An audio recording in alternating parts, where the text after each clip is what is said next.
بسم الله الرحمن الرحيم الحمد لله رب العالمين والصلاة والسلام على أشرف الأنبياء والمرسلين محمد رسول الله صلى الله عليه وآله وصحبه وسلم تسليما كثيرا كثيرا. From بعد, my brothers and sisters, we are coming to a close almost of this series of lectures and classes on reflecting on the Qur'an.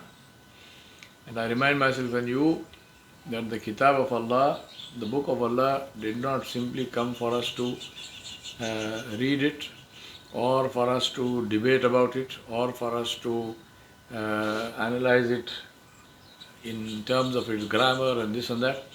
It came, the purpose of it, all of these things, alhamdulillah, we should read correctly. We should, the miracles of the Qur'an are there for us to look at and to marvel at. But the purpose of the coming of the Qur'an, the purpose of the nuzul of the kalam of Allah subhanahu wa ta'ala is only one, which is that it should be followed. That the commands of Allah subhanahu wa ta'ala should be obeyed, and that we should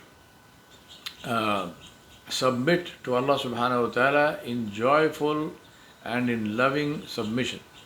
Not in reluctant submission, not in resentful submission, not in the way that the Bani Israel submitted to Allah subhanahu wa ta'ala when Allah subhanahu wa ta'ala raised a mountain on top of them and threatened to crush them with it. We do not submit to Allah subhanahu wa ta'ala because of fear. We submit to Allah subhanahu wa ta'ala because of two things. One is His khashiyat in our hearts, which is the name for a feeling of awe and majesty of Allah, and combined with the love of Allah subhanahu wa ta'ala, which alhamdulillah in our case supersedes the love of anyone and anything else. This is the state of the believer, this is the state of the mu'min, and I ask Allah subhanahu wa ta'ala for this state for all of us and myself.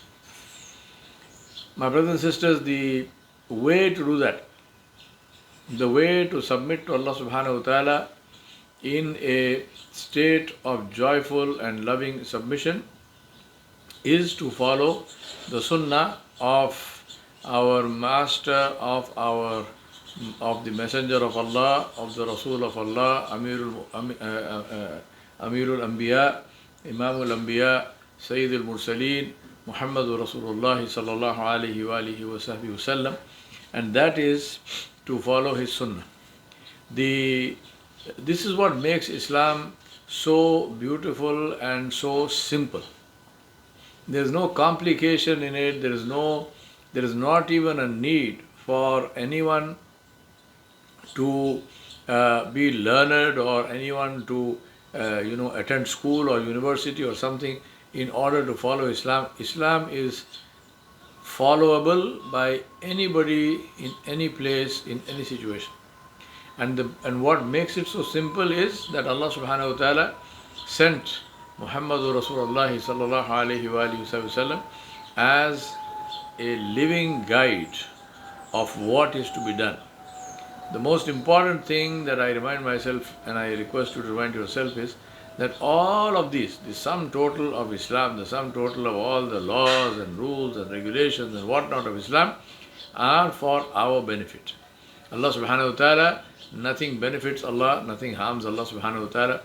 And therefore, when we follow Islam, this is what we would do anyway in order to live a beautiful, harmonious, successful, influential life in this world.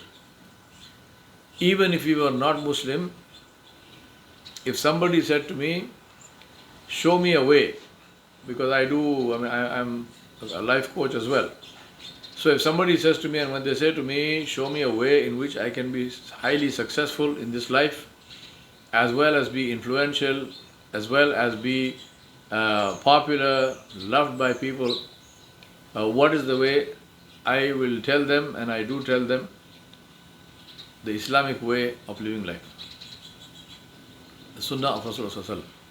Even if they are not Muslim, if they follow the Sunnah of Nabi Sallallahu Alaihi Wasallam, if they walk like he walked, if they talk like he talked, if they deal with people the way he dealt with people, if they deal with their families the way he dealt with his families, if they do business like he used to do business, if they are in authority, if they use their authority the way he used to use his authority, all of these and more, if they just simply do that, then they will benefit and they will become highly influential and highly popular, and they will become highly successful in this life. For the believers, for the mu'mineen, for us inshallah, there is an added benefit, a bigger and far bigger bonus, and that is the reward from Allah subhanahu wa ta'ala in the akhirah. This is for the believers, because we follow the sunnah not only because we want to be successful in this world, but because we want to please Allah subhanahu wa ta'ala. Our first motivation, the niyyah with which we follow the sunnah of Rasulullah sallallahu alaihi wasallam is what? Is to please Allah subhanahu wa ta'ala. It so happens that this also makes us successful in this world. In India there is a company called Tata Steel, and this company in their advertisements and in their promotions of their CSR work, they used to have an ad which spoke about their CSR work which they did. This village they dug wells, and that village they helped people in agriculture, or in some other place they did this or that, their social work. And the tagline, the bottom there, a line would come on the screen, you would see it, and we also make steel. And we also make steel. Now this is a steel manufacturing company, that is their core business. But the way they choose to portray it is that we are actually in the business of helping people. We also happen to make steel. Now, I'm not talking about deceptive advertising. I'm talking here about the reality of the Muslim, which is that we live our lives, and we should live our lives in order to please Allah subhanahu wa ta'ala, which also makes us successful in this world. We are not fooling anybody, we're just saying that the reason why we live, this is not to say that it's mutually exclusive, because it is not. The reason why we do something is because we want to please Allah subhanahu wa ta'ala, not for anything else. Now, it so happens that when you live your life to please Allah Jalla Jalaluhu, and you follow and thereby, when I say that, it means that you follow the sunnah of Muhammadur Rasulullah sallallahu alaihi wasallam, then automatically you also become successful. Automatically you also become influential. Automatically you also become popular.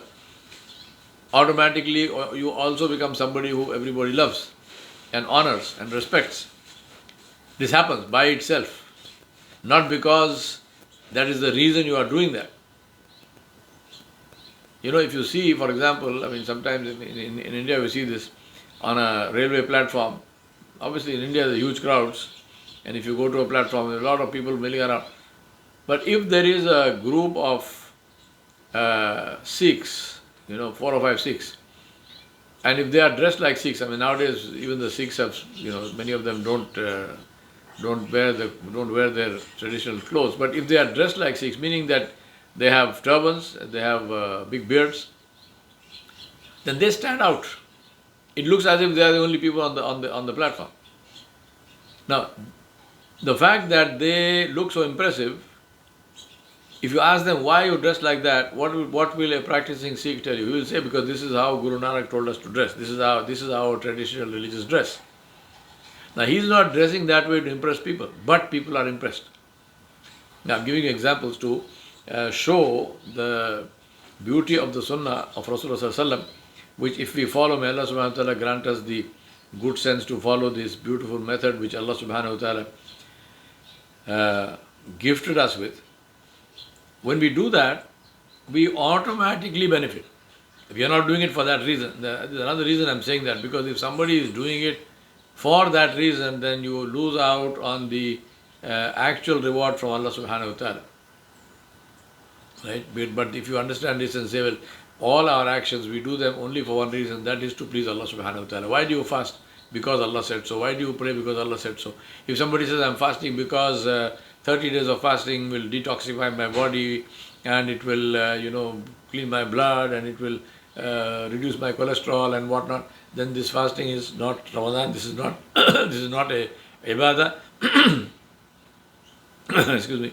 This is not an ibadah. This is he is doing it for his whole health reasons. The ibadah happens only when the amal is done with the niyyah of pleasing Allah subhanahu wa ta'ala. Innamal amalu bin niyyat. So therefore, when the Muslim follows the sunnah of Rasulullah sallallahu alaihi wasallam, he or she is the niyyat is, the intention is to please Allah subhanahu wa ta'ala, and therefore the person gets a huge bonus and reward also in the akhirah. But in this dunya, it also makes him successful, and that's the fringe benefit as far as the Muslims are concerned. Now, so therefore I strongly, to the highest possible extent, I advise you to reject all bid'at, reject all innovations, and to follow the sunnah of Rasulullah sallallahu alaihi wasallam to the best of our ability. In that there is khair for us. Now remember, we asked Allah subhanahu wa ta'ala for this in the salah. When we said Ihdina Siratal Mustaqim, this is what we were asking for. Oh Allah, guide me to the path of righteousness. And who is on the path of righteousness? Guide us to the path of righteousness, the path of those who you rewarded. And who are those? The Anbiya, the Siddiqeen, the Shuhada, the Salihin, and in the Anbiya, the best of them is their leader, Muhammad Rasulullah sallallahu alayhi wasallam, about whom Allah subhanahu wa ta'ala said, Yasin wal Qur'anil Hakim, innaka laminal mursalina ala siratum mustaqim. Ala siratum mustaqim.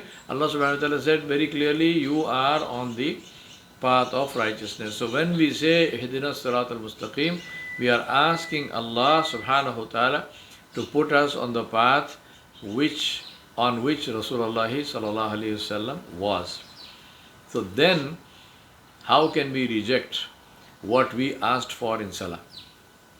It's a completely ridiculous thing. We cannot be asking for something and then when Allah gives it to us, we reject it. Inna lillahi wa inna ilaihi raji'un. So let us make tawbah, let us make istighfar, and let us make tawbah and turn towards Allah subhanahu wa ta'ala and change our ways, lest we are held among those who said one thing and did something else. Now that is a very serious thing. People who angered Allah subhanahu wa ta'ala to the extent where He refused to forgive them, even if Rasulullah sallallahu alaihi wasallam made dua for them. These were the munafiqun. Now I'm not saying you will become a munafiq if you do not follow the sunnah of Nabi sallallahu alaihi wasallam, but definitely, deliberately, if you and I break the sunnah, if you and I refuse to follow the sunnah, if you and I choose a way other than the way of Rasulullah sallallahu alaihi wasallam, then we are playing with fire. Quite literally, we are playing with fire. So let us not do that.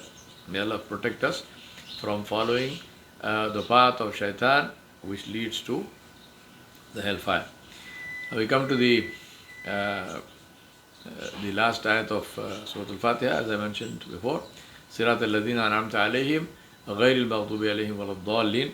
Allah said, see this thing, just think about this, that the dua for guidance effectively is over with Ihdina Siratal Mustaqim. Oh Allah, guide us to the path of righteousness. Now Sirat al-ladhina an'amta alayhim is really further clarifying and reiterating what we asked for. Siratul Mustaqim. What it is and what it is not. So first, what is Siratul Mustaqim? Sirat al-ladhina an'amta alayhim. Right?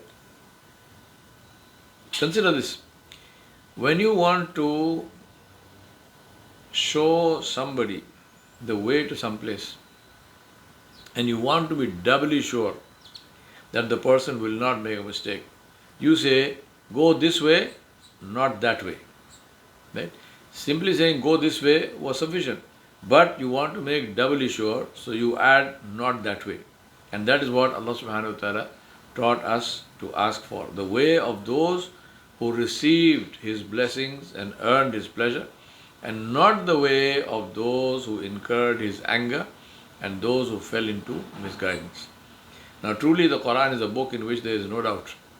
A book which is completely clear for those whose hearts are pure and in whose hearts there is no disease of hypocrisy. And that is the importance therefore of Tazkiyatun Nafs even before we approach the Qur'an. Because if the place where this Qur'an is going to be placed and where it is going to reside, which is our heart, if that place is unclean, if that place is filthy, if that mirror which reflects the nur of Allah subhanahu wa ta'ala is covered with the ra'an of the dunya, with the shell, with the curtain which blinds it of this dunya, then how can it receive the tajalli of Allah subhanahu wa ta'ala? Of course, Allah subhanahu wa ta'ala can do whatever He likes, but the whole issue of the receptor being healthy and being capable of receiving what is transmitted, this is what I am trying to emphasize here. So therefore the Quran is a book in which there is no doubt. There is no doubt about this. ذَلِكَ الْكِتَابُ لَا رَيْبَ فِيهِ هُدًى لِلْمُتَّقِينَ. Allah did not say هُدًى لِلْمُنَافِقِينَ. Allah did not say هُدًى لِلْفَاسِقِينَ. Allah said هُدًى لِلْمُتَّقِينَ. So basically being a muttaqi is a precondition to getting hidayah from the Quran. So who is a muttaqi? A muttaqi is somebody who is concerned about the pleasure of Allah subhanahu wa ta'ala. A muttaqi is not necessarily an alim or something. Right? Anybody can be a muttaqi. A muttaqi can be someone who really is in the dunya terms is illiterate. Right? Somebody is maybe a farmer in a village who is tilling the land and so on. He cannot even read and write. There are these beautiful stories which are told. Of course, Allah knows if these stories are true. They can certainly be true. There is no doubt about that. But if you tell me specifically where is this guy, what is his name, which village, I cannot tell you because even I don't know. But there is this lovely story which says that there was this man who, he was a farmer, he was an illiterate farmer. He used to till the soil and so on and work for wages. And he died. So when he died, people noticed that there was this beautiful aroma, around his body, and then when they put him in the grave, and all the signs of Khatima bil Khair, these were there.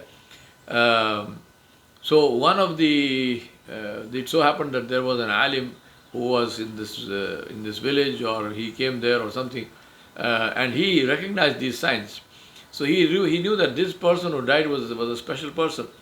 So he wanted to find out, what is it this man, who is this man, what did he do, how is Allah subhanahu wa ta'ala, Allah showed so many karamat with regard to this man's death, which inshallah these are bashara and good news that this man inshallah will be in Jannah.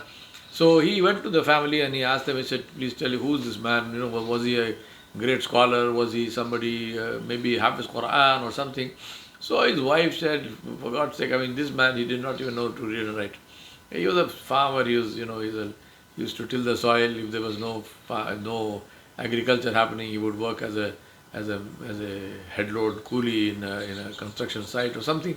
He didn't even know. He couldn't even write his name. He used to put a thumb impression to get his wages. So this alim was very surprised. He said, then what did he do? Is there any special amal he did? And maybe some special wazifa, or he used to pray all night in tahajjud or something. His wife said, no, he did not do any of those things. He used to pray 5 times a day. He used to pray. He knew enough to be able to pray. When he was, that's like we always learn at home. We don't know what we are reciting, but we recite. So anyway, so she said he was like that. He did this. What he used to do was, she said that every night when he came back from work, he used to have a bath. And then he would take the Qur'an and he would open it, and he would run his finger on the line of the Qur'an, on the writing. He would run his finger from one end to the other, and he would say, this is the truth. Then he would run his finger on the next, he said, this is the truth. And the next third line is, this is the truth. And she said, this is what he used to do. Every night he would sit there for whatever period of time it was, and he would run his finger across. He could not read the words. He did not know what it was. He would just run his finger like this across, and he would say, this is the truth. That is all. And Allah subhanahu wa ta'ala gave him a khatima bil khair, and all the beautiful signs of the forgiveness of Allah subhanahu wa ta'ala were shown to this man. Now please, I don't want you to get into this spin about, as I told you about who is this man, what is his address, what is his phone number. In any case, he must be in Jannah, so there is no phone number. And I also don't want you to, unfortunately we have to make all these disclaimers, because there are people who are sitting there and say, are you saying, Shaykh, that it is okay not to understand the Quran? It is not important to understand the Quran. Please have mercy on yourself, right? So the point I am making here is that in order to be a muttaqi, it is not necessary to be an alim. It is not necessary even to be literate. A muttaqi is somebody who is concerned about the pleasure of Allah subhanahu wa ta'ala. So anything he or she does, he thinks and says, does this please Allah? If it pleases Allah, they will do it. If it does not please Allah, they will not do it. Such people, Allah said, the Qur'an will give them hidayah. Hudal lil muttaqeen. So they will get guidance from the Qur'an, even if they are not great scholars and whatnot. Allah subhanahu wa ta'ala will find the means, and Allah subhanahu wa ta'ala will give them guidance from His kalam, inshaAllah. So therefore the Quran is a book of guidance, but as I said, there is a precondition, which is taqwa. Of course the Quran also is hudal lin nas, is hidayat for everybody, all human beings, and this obviously includes everyone, plus taqwa, minus taqwa. But there is that guidance is like saying, well, here is a river, and the river is for anyone who drinks water, who wants to drink water. But on the other hand, you might say, here is a river, and the people who have some utensil to carry the water away from the river will have water also in their homes, because they take the water and go. The others, the river is there. I mean, you drink it, don't drink it, whatever, it's up to you. The river is there. That is the hujjah, that is the argument which is being stated, and which is for or against everybody to say that the guidance has been provided to you. Hudal linnas, it has been provided to all of you. Whether you take it or you don't take it, it's up to you. But hudal lil muttaqeen is because the muttaqi already is concerned about the pleasure of Allah subhanahu wa ta'ala. So therefore the guidance to the muttaqi inshallah will definitely happen. Wallahu alam. Now therefore, as I say to you, truly the Quran will be a witness for us or against us on the day of judgment. A witness whose evidence will not be rejected and whose evidence we will not be able to deny or refute. A witness who will be listened to, a witness who will intercede for us or complain against us. That is our choice. Now, who are those who earned Allah subhanahu wa ta'ala's pleasure? Allah subhanahu wa ta'ala mentioned this, and He said, وَمَنْ يُطِعِ اللَّهَ وَالرَّسُولَ فَأُولَٰئِكَ مَعَ الَّذِينَ أَنْعَمَ اللَّهُ عَلَيْهِم مِّنَ النَّبِيِّينَ وَالصِّدِّيقِينَ وَالشُّهَدَاءِ وَالصَّالِحِينَ وَحَسُنَ أُولَٰئِكَ رَفِيقًا. Allah said, and whosoever obeys Allah subhanahu wa ta'ala and the Messenger Muhammad sallallahu alayhi wa sallam will be in the company of those on whom Allah subhanahu wa ta'ala has bestowed His grace from among the prophets, of the prophets and the Siddiqun, and the martyrs, the Shuhada, and the righteous, the Salihin, and how excellent these companions are. And Allah subhanahu wa ta'ala not only mentioned those who received His blessing and grace, but promised to keep those who obey Allah subhanahu wa ta'ala and His messenger with them. So we always say, oh Allah, resurrect us with Rasulullah sallallahu alaihi wasallam and his Sahaba. Give us the company of Rasulullah sallallahu alaihi wasallam in Jannah on the day of judgment. May we be among those who will present our salam to Rasulullah sallallahu alaihi wasallam and receive his dua when we meet him at his house. And may we be among those who will receive the water of Al-Kawthar from his blessed hand. And may we be among those who will cross the Sirat behind him in your protection, O Allah. We make these du'as. How does that happen? By obeying Allah subhanahu wa ta'ala and following the sunnah of Rasulullah sallallahu alayhi wasallam. And Allah subhanahu wa ta'ala is the one who said this. Allah subhanahu wa ta'ala said that, He said, what did He say? He said, وَمَنْ يُطِعِ اللَّهَ وَالرَّسُولَ. And whoever obeys Allah and whoever obeys Rasulullah sallallahu alayhi wasallam, فَأُولَٰئِكَ مَعَ الَّذِينَ أَنْعَمَ اللَّهُ عَلَيْهِمْ أَنْعَمَ اللَّهُ عَلَيْهِمْ مِنَ النَّبِيِّينَ وَالصِّدِّيقِينَ وَالشُّهَدَاءِ وَالصَّالِحِينَ وَحَسُنَ أُولَٰئِكَ رَفِيقًا. And how beautiful are those companions, how excellent are those companions. So therefore, if we want to be resurrected with Rasulullah sallallahu alaihi wasallam, then let us follow his sunnah to the best of our ability in everything that we say or do. Now Allah subhanahu wa ta'ala also mentioned this matter of following the sunnah and the reward for it in Surah Tawbah. See the mercy of Allah subhanahu wa ta'ala. Allah subhanahu wa ta'ala mentioned this also in Surah Tawbah.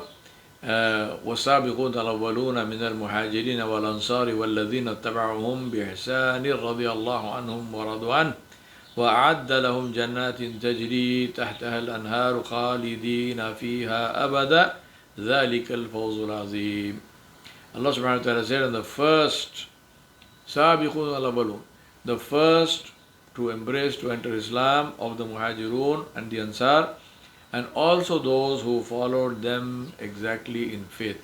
السابقون الأولون من المهاجرين والأنصار والذين اتبعهم بإحسان. Allah is well pleased with them as they are well pleased with Him. He has prepared for them gardens under which rivers flow, which is Jannah, to dwell therein forever. خالدين فيها أبدا. That is ذَلِكَ هُوَ الْفَوْزُ الْعَظِيمُ. That is supreme success.